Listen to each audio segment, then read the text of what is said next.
Tudo começa em um elevador, as portas se abrem, revelando um garoto que é saudado por uma jovem de estatura elevada. Ela indaga a qual andar ele se dirige, ao que ele responde que se dirige ao primeiro andar, assim como ela. Ambos observam atentamente seus vizinhos. Ela o considera diminuto e adorável, enquanto ele percebe seu aroma como agradável. Eles somente percebem a coincidência em razão das férias de verão, visto que ela provavelmente é uma estudante universitária. Ela compartilha da mesma opinião, mas nesta ocasião caracteriza-o como um estudante do ensino fundamental.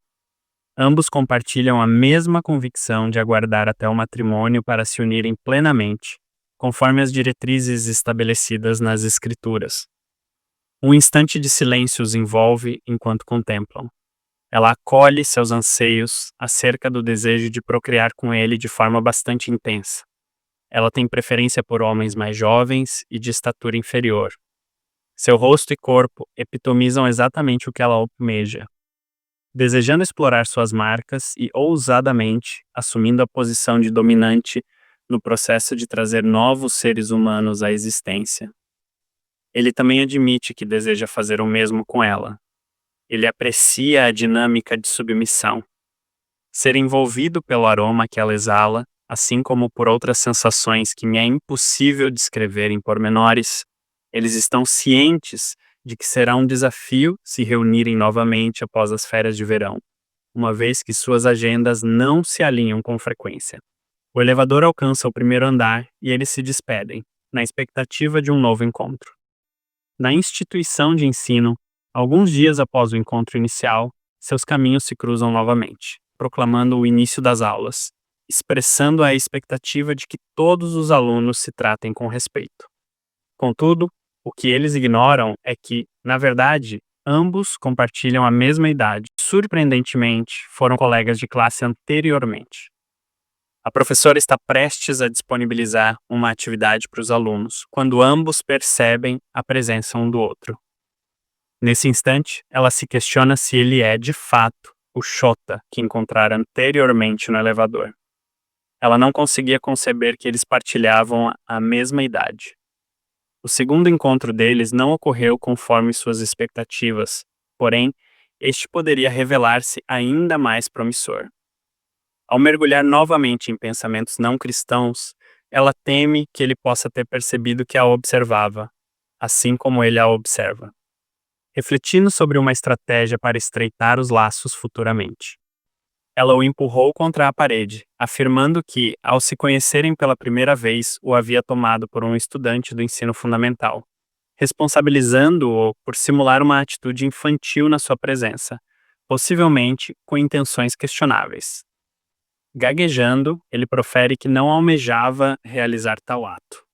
Ele também cometeu um engano ao avaliar a idade dela com base em sua aparência, quando de repente ela pressiona o peito contra seu rosto e percebe que ele, de fato, está ocultando algo em suas calças, provavelmente referindo-se a um bastão de autodefesa rígido. Ela exerce pressão sobre a perna dele, assim como o peito se transforma em um ponto de contato com seu rosto, imersa na atmosfera que precede sua iminente ação, enquanto ambos se entregam aos seus próprios pensamentos. Vale ressaltar que um dos colegas de turma notou que eles estavam se comportando de maneira peculiar. Após o término da aula, ele se mostra ansioso para iniciar uma conversa com ela, quando de repente ela se aproxima, sugerindo que retornem para casa juntos, uma vez que residem no mesmo edifício. Isso surpreende. Entretanto, concorda com a proposta dela. Ao dirigir-se para casa, ele reflete sobre o motivo que o levou a aceitar a proposta sem vacilações, enquanto observa sua estatura e a impressionante maturidade que ela aparenta. Ele nutre algumas ideações não cristãs acerca do corpo dela, uma vez que lhe é difícil aceitar que uma colega da mesma faixa etária possa exibir uma beleza tão notável. Ele deduz que ela permaneceu em silêncio durante toda a jornada, sugerindo que talvez deseje que ele inicie a conversa. Entretanto, essa não é a realidade, uma vez que ela permanece em silêncio devido à sua incerteza sobre o tema a ser abordado. Ela o convidou impetuosamente, sem refletir profundamente sobre a decisão. E agora, é provável que ele esteja refletindo sobre o fato de que ela se mostrou descortês ao não proferir uma única palavra. Assim, para prevenir tal situação, ela apresentou o primeiro tópico que lhe ocorreu. Ela indaga acerca da idade dele e imediatamente se reprova por ter proferido uma pergunta tão insensata. Ambos pertencem à mesma turma. Ele demonstra certa perplexidade diante da indagação dela, porém, responde de forma assertiva, empregando o gesto que seu pai lhe ensinou, acompanhado de uma expressão e movimentos encantadores. Ele afirma que, embora não pareça um estudante do ensino fundamental, na verdade tem 15 anos. Parece que a abordagem foi extremamente eficiente com ela, e agora ela se interroga se ainda foi de alguma forma indelicada. Agora no ônibus, descobrimos que ela se transferiu para esta cidade em decorrência da profissão de seus pais e que ainda não possui uma familiaridade significativa com o lugar. Assim, ele se propõe a ser seu acompanhante na próxima ocasião, visto que aí a escola encontra-se bastante próxima à cidade. Ela considera adorável da parte dele erguer a cabeça para se dirigir a ela. Quando estavam prestes a se preparar para sair na próxima estação, alguém a empurrou para frente, fazendo com que seu peito pousasse sobre o rosto dele. Ela apresenta suas desculpas, enquanto ele se esforça para se comunicar, sem maiores complicações, apesar de não conseguir escapar da tormenta de pensamentos balonados que o assola nesse momento. Isso o incentiva a permanecer confiante e o leva a expressar gratidão pela bolsa que o apoia. Caso não estivesse presente, ela indubitavelmente teria percebido. No entanto, apesar de sua falta de percepção, outra pessoa a notou.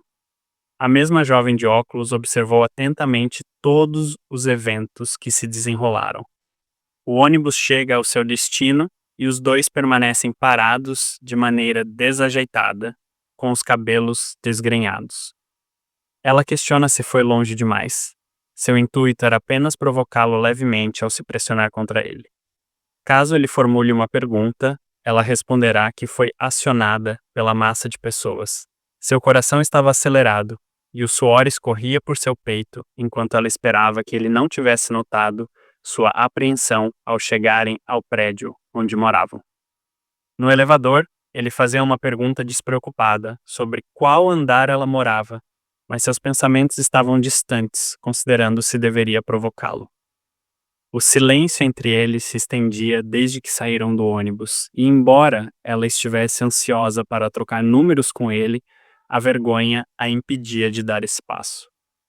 Quando o elevador chegou ao 5º andar, ela decidiu se despedir, um pouco desapontada por não ter conseguido falar mais. As ideias de como se encontrar na escola no dia seguinte dançavam em sua mente, mas foi quando ele a chamou para que parasse que tudo mudou. Afinal, eles estudavam na mesma escola e moravam no mesmo prédio, ele também queria trocar números. O gesto inesperado de chamá-la a fez tropeçar, quase perdendo o controle ao imaginar levá-lo para sua casa, que ficava bem na esquina, e explorar todos os desejos que a havia nutrido. Ela se surpreendeu ao perceber que ele pensava que ela não queria trocar números por se conhecerem há apenas um dia, mas aceitou com alegria quando ele lhe ofereceu o celular. Despediram-se com sorrisos satisfeitos. Em casa, cada um seguiu sua rotina. Quando a hora de dormir se aproximou, começaram a procurar vídeos que refletissem suas semelhanças e assim iniciaram uma ardente conexão. No dia seguinte, ela chegou cedo na escola e imediatamente se arrependeu, imaginando que poderia ter esperado perto do elevador para esbarrar nele acidentalmente. Ao se encontrarem, ele mencionou que seria uma pena não terem se esbarrado ao saírem de casa. Ela, educadamente, respondeu que era uma madrugadora, enquanto pensava que seus dias na escola poderiam ser entediantes, até que a nova amizade lhe oferecesse uma chance. Não podia deixar essa oportunidade escapar e estava prestes a colocar em prática um plano que havia elaborado na noite anterior. No entanto, foram interrompidos pelo professor, que anunciou que todos os assentos seriam reorganizados antes do início da aula. A lembrança de que isso aconteceria fez seu coração afundar. Juntar-se a ele, debaixo das carteiras, já não era mais uma opção. Ambos mostraram-se um pouco desapontados, mas sabiam que não podiam fazer nada. Com a professora a encarando por demorar a se levantar, ela decidiu agir rapidamente. Enquanto esperava ansiosa, torcia para que a organização não fosse por altura. Mas infelizmente, seu receio se confirmou, e ele foi colocado na frente, enquanto ela ficou na última fila, bem ao fundo. Com ironia, ela comentou que parecia estar em um mangá bobo, enquanto também descontava sua frustração em um colega otaku, ao seu lado. Ele, por sua vez, se preocupava com a distância que o separava e desejava poder sentar ao seu lado. Quando ela o viu olhando para trás, com os olhos marejados, sentiu-se motivada e, impulsivamente, levantou a mão, pedindo ao professor para que a colocasse na frente. O professor começou a contar os lugares disponíveis, mas ela rapidamente interrompeu, detalhando exatamente quais assentos a levariam aonde queria. O professor, surpreso, concordou, e ela se deslocou para ficar próximo a ele, sorrindo e comentando que era pura coincidência estarem novamente tão perto um do outro. Enquanto se questionava se aquilo realmente era uma coincidência ou um gesto dela, decidiu não se deixar levar por suposições. Antes do fim da aula, o professor pediu que os alunos pegassem um livro. Uma garota excêntrica com cabelo de cogumelo levantou a mão, confessando que havia esquecido o nome dela. O professor, confuso, zombou dela, lembrando que havia distribuído os livros no dia anterior. Ao ser chamada à frente para receber uma advertência, a garota aceitou em tom de brincadeira, e nossa protagonista não pôde conter um sorriso satisfeito, pois seu plano permanecia intacto. Ele notou seu sorriso enquanto se perdia em seus próprios pensamentos, assim como a garota de óculos reconheceu eles como o casal do ônibus.